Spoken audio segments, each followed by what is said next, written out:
يعني مثلا رشاد بيقول له قال له يونس، قال له عامل نفسك بحر ومحدش في جريمك، وبالسوق في لقمك وإجرامك لو ما ربتكش.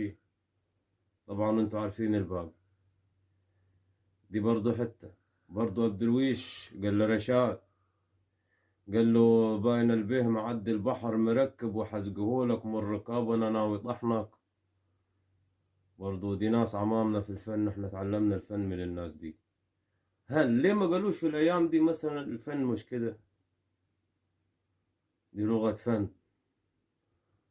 الفن ليه كذا لغة. مش هقول لك الشديد يعدي، لا هقول لك الفنان يسد. من طالما انت بتقول انا فنان وكفاءة وغلطت في الناس، تستحمل قلة ادب الناس. وعلى فكرة يا اخواننا، انا عمري في حياتي ما غلطت في حد رغم ذلك.